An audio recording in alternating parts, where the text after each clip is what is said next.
ನಮಸ್ತೆ ಎಲ್ಲರಿಗೂ. ಒಂದು ರಿಕ್ವೆಸ್ಟ್, ವಿಡಿಯೋ ಎಲ್ಲರೂ ನೋಡ್ತೀರಾ, ಬಟ್ ಲೈಕ್ ಕೊಡೋದು ಮರ್ತು ಬಿಡ್ತೀರಾ. ಮರಿಬೇಡಿ, ಲೈಕ್ ಕೊಟ್ಟು ಮತ್ತು ಶೇರ್ ಮಾಡಿ ನಿಮ್ಮ ಫ್ರೆಂಡ್ಸ್ ಜೊತೆಗೆ. ಸೊ ಇವತ್ತಿನ ವಿಡಿಯೋದಲ್ಲಿ ನಾವು ರೂಪಣಾತ್ಮಕ ಮೌಲ್ಯಮಾಪನ 4 ತರಗತಿ 2 ವಿಷಯ ಕನ್ನಡ ಅಂಕ 15. ಸೊ ರೂಪಣಾತ್ಮಕ ಮೌಲ್ಯಮಾಪನ ಅಂದಾಗ ನಾವು 15 ಅಂಕಗಳಿಗೆ ಪ್ರಶ್ನೆ ಪತ್ರಿಕೆಯನ್ನು ತೆಗಿಬೇಕಾಗತ್ತೆ. ಬನ್ನಿ ಈಗ ಮಾದರಿ ಪ್ರಶ್ನೆ ಪತ್ರಿಕೆ ಒಂದೊಂದಾಗಿ ನೋಡ್ತಾ ಹೋಗೋಣ. ಫಸ್ಟ್ ಮೇನ್ ಕ್ವೆಶ್ಚನ್, ಪದ್ಯವನ್ನು ಗಟ್ಟಿಯಾಗಿ ಓದು ಅಂತ ಇದೆ. ಸೊ ಇದು 8.2ರಲ್ಲಿ ಬರುವಂಥ ಚಟುವಟಿಕೆ, ಪೇಜ್ ನಂಬರ್ 98. ಇದಕ್ಕೆ 5 ಅಂಕವನ್ನು ಕೊಟ್ಟಿದ್ದೀನಿ.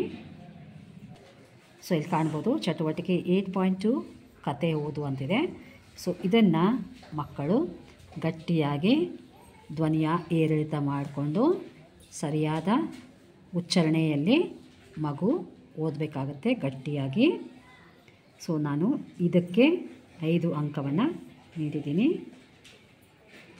ಎರಡನೇ ಪ್ರಶ್ನೆಗೆ ಹೋಗೋಣ. 9.7, ಆನೆ ಚಿತ್ರವನ್ನು ನೋಡಿ ಅದರ ಬಗ್ಗೆ 4 ಅಥವಾ 5 ವಾಕ್ಯಗಳಲ್ಲಿ ವಿವರಿಸಿ. ಸೊ ಇದಕ್ಕೆ 3 ಅಂಕವನ್ನು ಕೊಟ್ಟಿದ್ದೀನಿ. ಸೊ ಈ ಚಿತ್ರದಲ್ಲಿ ಕಾಣ್ಬೋದು ಆನೆಯ ಚಿತ್ರ ಇದೆ. ಸೊ ಆನೆಯನ್ನು ನೋಡುತ್ತಾ ಅದರ ಬಗ್ಗೆ ಮಕ್ಕಳು ವಿವರಿಸಿ ಬರೀಬೇಕಾಗುತ್ತೆ. ಸೊ ಇದಕ್ಕೆ ನಾನು 3 ಅಂಕವನ್ನು ಕೊಟ್ಟಿದ್ದೀನಿ. ಮೂರನೇ ಪ್ರಶ್ನೆ 4 ಅಂಕಗಳಿಗೆ ಬಿಟ್ಟು ಹೋದಂತಹ ಅಕ್ಷರಗಳನ್ನು ಮಕ್ಕಳು ತುಂಬಬೇಕಾಗುತ್ತೆ. ಇಲ್ಲಿ ಬಿಟ್ಟ ಸ್ಥಳ ತುಂಬಿ ಪದ ರಚನೆ ಮಾಡಿ ಅಂತ ಇದೆ. ಸೊ ಇಲ್ಲಿ ಸ್ವರೂ ಡ್ಯಾಶ್, ಸೊ ಇದು ಸ್ವರೂಪ ಆಗುತ್ತೆ.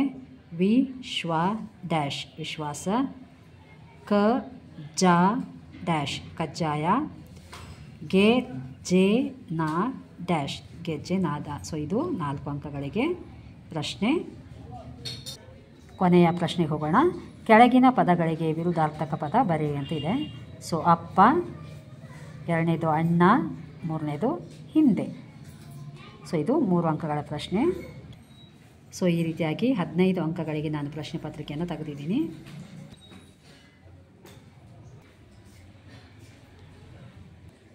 ಸೊ ವಿಡಿಯೋ ನೋಡಿದ ನಂತರ ಲೈಕ್ ಕೊಡೋದು ಮರಿಬೇಡಿ ಮತ್ತು ಫ್ರೆಂಡ್ಸ್ ಜೊತೆಗೆ ಶೇರ್ ಮಾಡಿ. ಧನ್ಯವಾದ.